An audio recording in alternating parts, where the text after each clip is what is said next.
In the near future, a Chinese spaceship comes back to Earth with a newly discovered energy source called Shantang. Within just a few years, it replaces traditional energy sources, and cities see unprecedented and super-fast development. Unfortunately, using so much of this energy also gets the attention of a species of aliens that one day bring their ships to attack all the major cities across the globe as revenge for stealing the Shantang. The attack comes as a total surprise and leaves all the cities in ruins without Shantang to depend on. Eventually, the leaders of 97 countries hold an emergency meeting in Shanghai to create a unique defense system to save the last standing city in the world. Using a simulation that plays the aliens sending their flying robots for another attack, the Grey Eagle team, formed by Zhang, Zhengyu, Yi, and Pan, controls the latest models of military drones to engage the robots in battle. Their teamwork is excellent because they each have skills that complement each other, and they were trained by Commander Lin Lan herself. Commander Yi Yun is very happy with the results and notices Zhang is particularly good at piloting. Lin Lan confirms this by saying he's the best by far. It turns out Zhang used to be part of the logistic team that built the Shanghai cannon, which has allowed Shanghai to be the last standing fortress.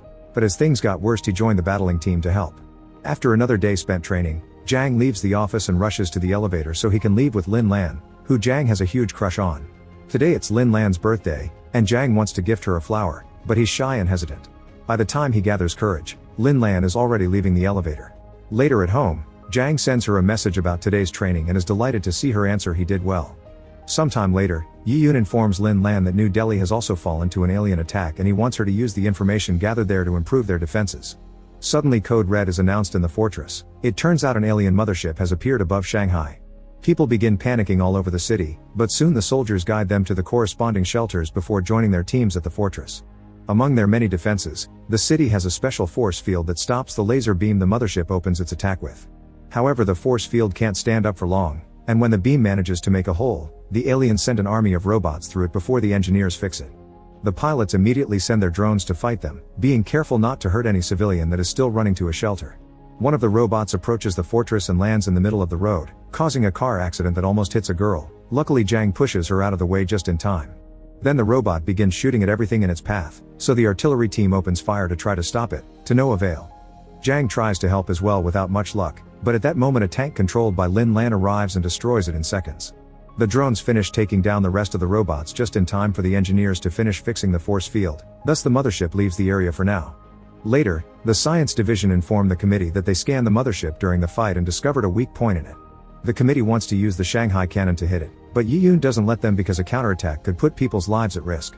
Afterward, Yi Yun takes Lin Lan to a secure facility to explain that Shanghai has the last deposit of Shantang, which is highly unstable and the only thing that keeps the city going, including the fortress and the force field. If they shoot the cannon, they would waste all the remaining Shantang and leave the city defenseless. The best way to keep the aliens at bay is to continue training their Eagle team so they can replace the force field one day. Meanwhile, Zhang and his friends are hanging out on a rooftop, sharing a drink in their dreams about what they'd do with their lives if they weren't at war. Pan in particular wants to finish his bike and ride it freely. They're suddenly interrupted by an emergency call that announces the city is under attack again, so they rush back to the fortress, ready to fight. As usual, the force field comes up to stop the incoming beams, however Pan notices something weird. While many holes in the shield have been achieved, the enemy robots still don't attack. This makes him realize this is a trap. The aliens are making them repair the field over and over so they'll run out of Shantang and the city will be defenseless. The next time a beam goes through the field, it causes lots of damage inside the fortress, and the robots finally make their way in. The soldiers have no choice but to fight face to face, but mere bullets aren't enough, and many of them die in the process. The Eagles join the battle as backup to help, but they can't do much and prefer to go inside to gain control of the drones. While the Eagles use the drones to begin fixing the force field, the committee goes against Yi Yun's orders and sends a man to activate the cannon. They don't use the full power to avoid losing all their Shantang, but it hits the mothership hard enough. The Eagles also successfully finish repairing the field, so the mothership has no choice but to go away. Nearby, a robot reveals not to be as destroyed as they thought. Later in the evening, the Eagles spend some time with their personal hobbies, and Zhang dares to finally invite Lin Lan on a bike ride. However, this turns out to be a dream. But when Zhang wakes up, he discovers there is other good news. The Eagles have been promoted, thanks to their amazing performance last night.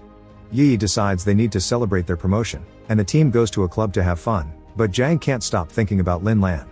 While he's brooding on the roof, Yi notices his mood and advises him not to be afraid to confess his feelings to Lin Lan because who knows if the aliens will let him do so in the future. Sometime later, the team watches on TV how the man that shot the cannon gets an even better promotion, and during his speech, he makes reference to a loved one. Zhang thinks this is Lin Lan and gets in a very blue mood. Later in the evening, Jiang goes to a noodle restaurant for dinner and is surprised to find Lin Lan there. They discuss the pressure of having to save the world and lament the lives lost in battle. Seeing how tense Lin Lan is, Jiang is finally brave enough to give her the gift as a way to cheer her up. After she leaves, Jiang sends her a message asking her to meet the next day, and he's delighted to see she accepts. The next day, Pan and Zhengyu put Jiang in a leather jacket to impress his date. However, Yi thinks it's not fitting and makes him wear his uniform instead. Moments later, Jiang meets with Lin Lan and is disappointed to hear she only wanted to meet to check on the generators. While Jiang does the maintenance, Lin Lan tells him about her training days and how her father had been a cold soldier that died in battle.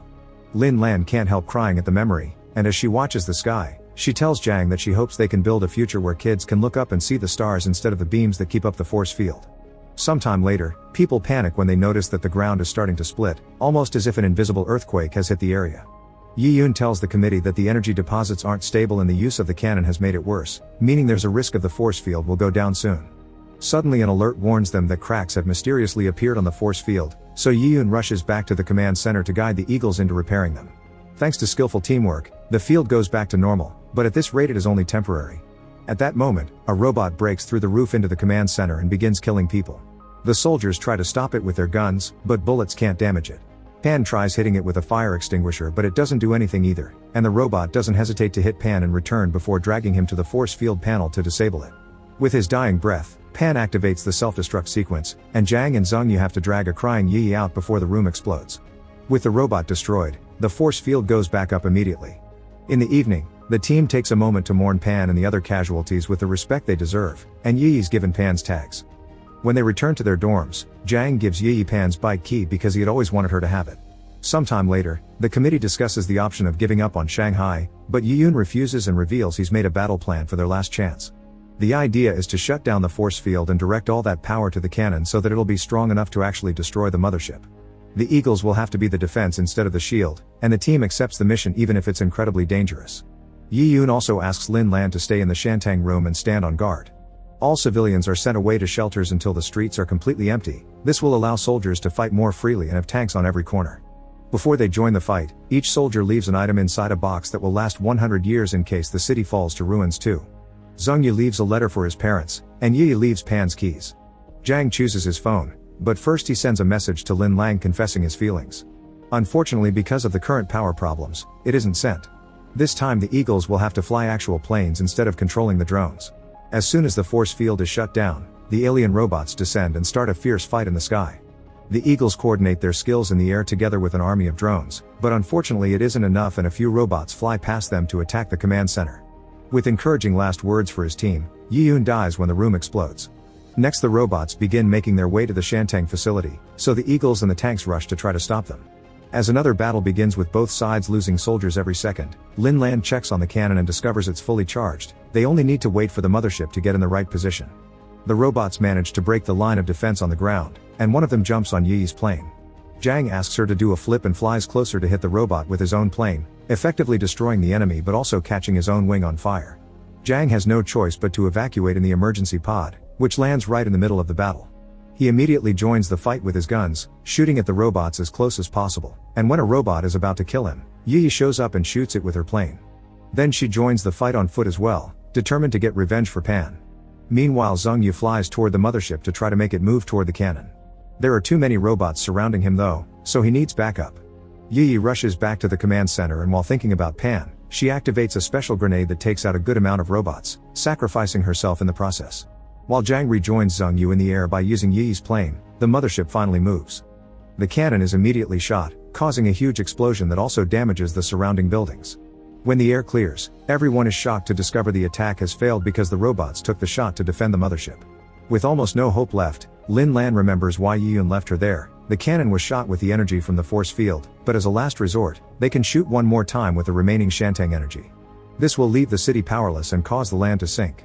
Accepting the risks, the cannon begins recharging while Zhengyu and Jiang continue to protect it. A robot manages to sneak inside the Shantang facility and begins killing every person in its way, but at that moment, Lin Lan pulls the lever and activates the last resort. All the buildings and the land begin sinking, bringing down the robot with them, and Lin Lan offers a heartfelt speech before dying that makes Jiang cry. To make matters worse, the soldiers discover that the cannon's guidance system was damaged during the sinking. Jiang tells them to open the infrared guidance device and lock it in his position so he can guide the cannon, and Zheng Yu flies ahead to clean the way. The robots take the bait and go after him, and Zheng Yu self-destructs to bring them down with him. Now that the mothership has no protection, Zhang flies right into it to serve as a guide, and the cannon shoots its last charge, finally destroying the ship for good. As days pass, Shanghai is slowly rebuilt with the effort of traditional technology instead of Shantang. It's then revealed that Zhen has survived by ejecting the pod right before the cannon hit, and now he's been given the highest promotion. However, he still misses his team terribly and likes to revisit the places where they used to hang out.